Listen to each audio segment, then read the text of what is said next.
ఉపాధి హామీ పథకం కూలీలు ఎదుర్కొంటున్న సమస్యలను పరిష్కరించాలని కోరుతూ పంచాయతీరాజ్ శాఖ మంత్రి పవన్ కళ్యాణ్ కు విన్నపాలు అందుతున్నాయి. క్షేత్రస్థాయిలో వేతనదారులతో చర్చించిన అనంతరం వేసవి ఎండల దృష్ట్యా పని ప్రదేశాల్లో తాగునీరు నీడ కోసం టెంట్లు ఏర్పాటు చేయాలని, అలాగే రవాణా ఖర్చులు చెల్లించాలని కోరారు. ఈ సమస్యలపై ప్రభుత్వం తక్షణమే స్పందించి తగిన చర్యలు తీసుకోవాలని విజ్ఞప్తి చేశారు.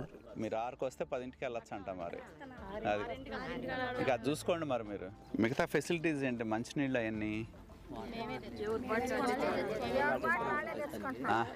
ప్రొవిజన్ లేదా? మనకి టీసీఎస్ ఉన్నప్పుడు మనకు ఉండేది సార్. వాటరు, పొలుగు, పార అన్నిటికీ మనకు ప్రొవిజన్ ఇచ్చేవాళ్ళు సార్. ఈ ఎన్ఐసి వచ్చిన దగ్గర నుంచి ఆ ప్రొవిజన్ లేదు సార్. ఎవరి వాటర్ వాళ్ళే తీసుకొచ్చుకుంటున్నారు. ఎక్కడైనా మ్యాసివ్గా ఉన్నప్పుడు మాత్రం మన ఫీల్డ్ అసిస్టెంట్ వాటర్ పాలసీ. నేను అడిగేది మిమ్మల్ని, ఇప్పుడు ఇక్కడికి వచ్చారనుకో, కూర్చోడానికి ఉండదు, ఏదైనా ఒక టెంట్ వేయడానికి కానీ, లేకపోతే ఒక షెల్టర్, మంచినీళ్ళు, ఇవన్నీ ఏంటంటే బేసిక్ థింగ్స్. వాటికి ప్రొవిజన్ ఉందా లేదా అనేది చెప్తే చాలు. అయితే ప్రొవిజన్ లేదు సార్. వాటర్ ప్రొవిజన్ లేదు. తర్వాత టెంట్ 10 ఏళ్ల క్రితం ఇచ్చారు సార్. అవన్నీ దాదాపు చినిగిపోయినాయి సార్. ఇప్పుడు మన దగ్గర టెంట్ కూడా ప్రొవిజన్ లేదు సార్.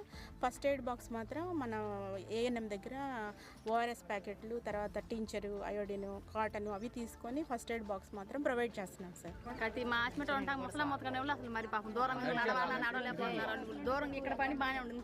లోపలికి వెళ్ళాలి, నడవాలంటేనే నడిచి పని చేయాలని చాలా లేట్ అవుతుంది. నిజమే, చూద్దాం. వీళ్ళ వేజెస్ పడినాయా, పెండింగ్ ఏమైనా ఉన్నాయా? ఫిబ్రవరి వరకు పడిపోయినాయి సార్. వాళ్ళ అకౌంట్లో డబ్బులు పడితే వాళ్ళు సంతోషపడతారు. డబ్బులు పెండింగ్ ఉంటే ఇబ్బంది. పడాలా మార్చి? అది కాదమ్మా, మీరు కొద్దిగా రివ్యూ చేయండి ఎంపీడీఓ గారు. అసలు ఇదేందో చాలా గ్యాప్ కనపడుతుంది. నీకే గ్యాప్ కనపడుతుంది అసలు. మరి నువ్వే వాళ్ళని అడుగుతుంటే పడినాయా అంటే ఇంకేం చెప్పాలి చెప్పు?